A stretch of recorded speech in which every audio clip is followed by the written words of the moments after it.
This is Glenn Campbell coming to you from Cheyenne, Wyoming. I'm going to talk to you today about paranoia. I'm also going to talk to you about my new tinfoil hat. They won't shut the damn thing off. So what is paranoia?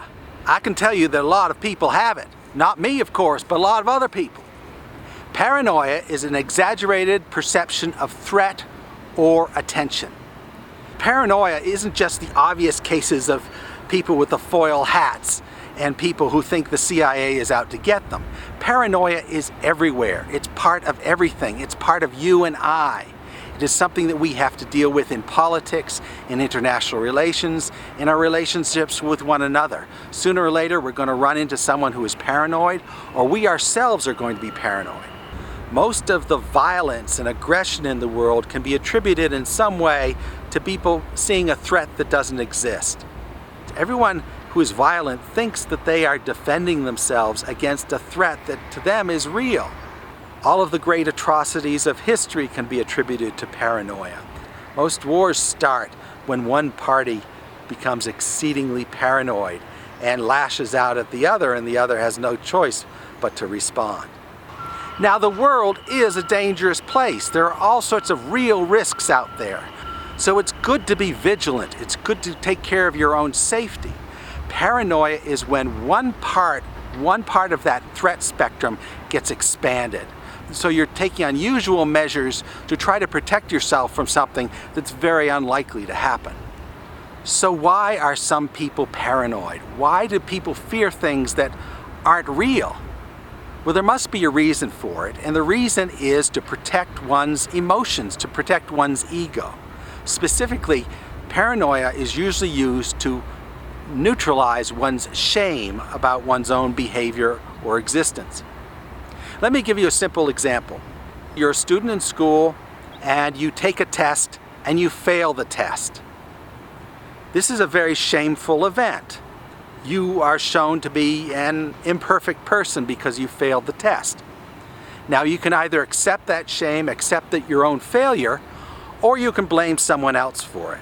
One way you could blame someone else is to point to the teacher and say, she deliberately made you fail the test. She deliberately set up the test with all the questions she knew you couldn't answer, and thereby it's her fault that you failed the test. By doing that, you're kind of taking the shame that's inside of you and putting it onto someone else. In other words, you don't have to feel bad about failing the test if you can blame someone else for it. That's the essence of paranoia. Paranoia is there to try to shift responsibility for your own failings onto someone else. This is true even of nations. Imagine a nation that accidentally shoots down a passenger airline of another nation. You don't have to go very far back in history to see that happen.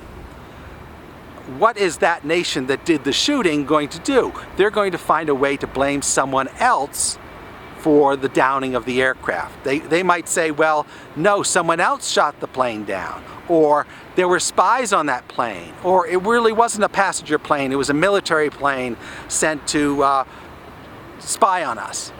There's always a way to explain away anything bad that you did.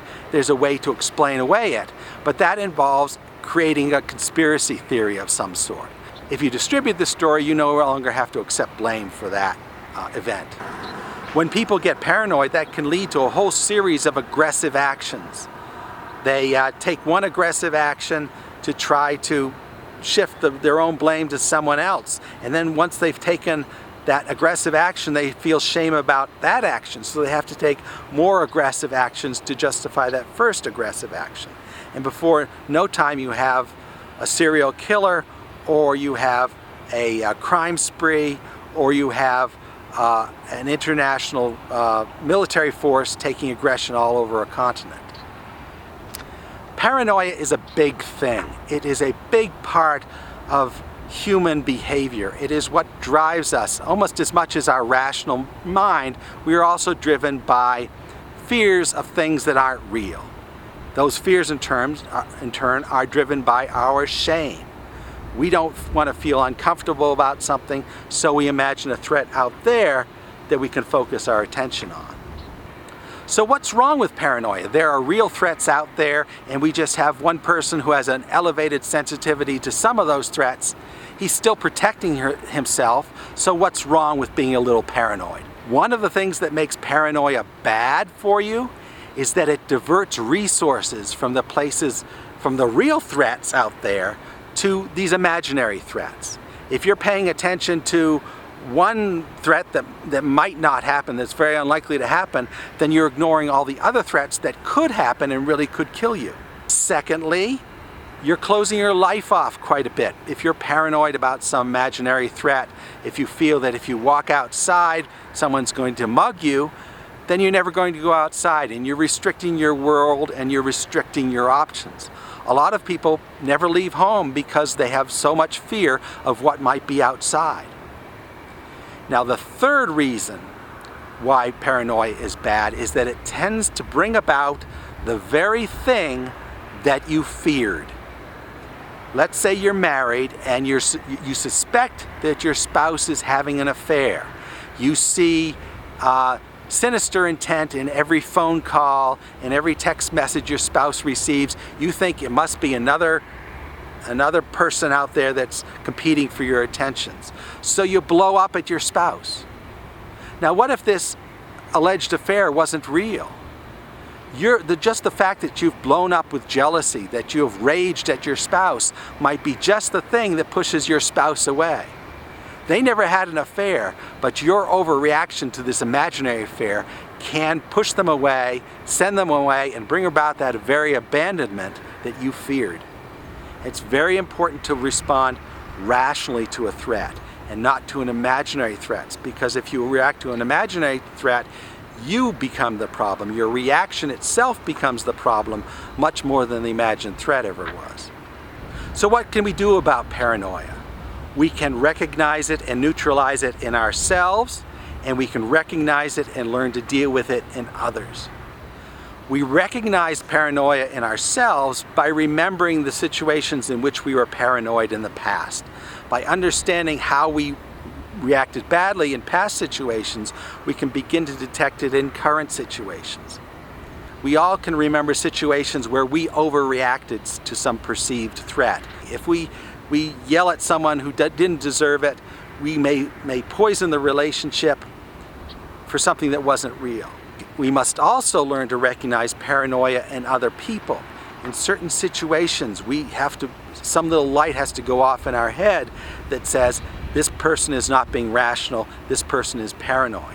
If we see someone doing something irrational, we can try to reason with them.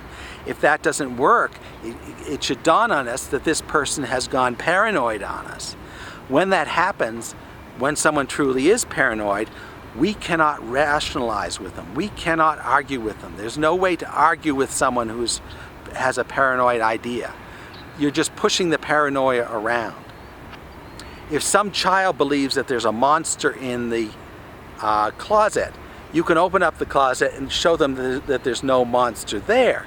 But that doesn't deal with their paranoia. They're still going to believe that the monster has moved to someplace else, has gone under the bed or gone to some other place. Once someone is in the paranoid mindset, there's really not a lot you can do. You can't reason with them. You can only try to get away from them and provide barriers for them so they don't do too much damage. If someone is on drugs and is crazy and thinks everyone's out to get them, you got to arrest that guy. You got to put him in jail. That's the only way of dealing with the paranoia at the moment. Paranoia resists any sort of rational intervention. It only understands force.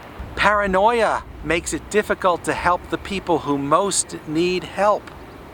If someone has been under a lot of stress, they're going to start to see threats everywhere, including threats from the people who have come to help them.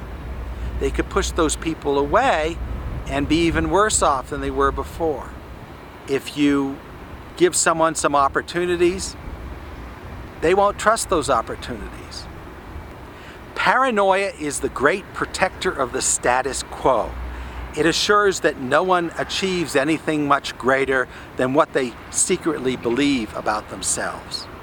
To deal with a paranoid person, you have to kind of get inside their mind and think as they think.